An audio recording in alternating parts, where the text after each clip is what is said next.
So I'm going to call this the world's worst double pumper. I bought this 750 double pumper off eBay.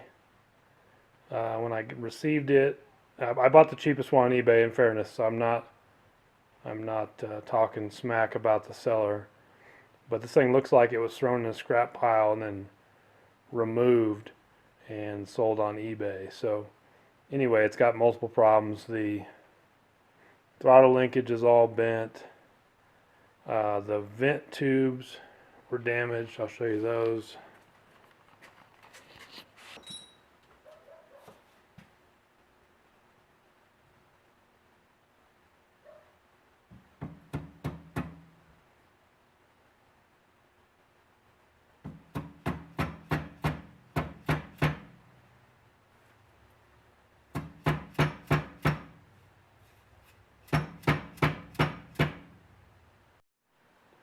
There you go, one new vent tube.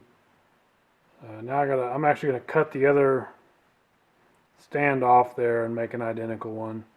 Make a match since there's no more choke horn anyway. So anyway, not too big a deal, easy to make.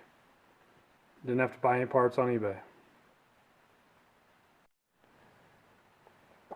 There you go, I shortened the front vent riser and then installed a new tube in it also. So now I've got two new vent tubes, just out of scrap tubing I had around here in the shop. So anyway, now if I can get the secondary butterflies to unfreeze, they're stuck shut. So this carb needs a lot more work, but at least I got one thing done today. So catch you later.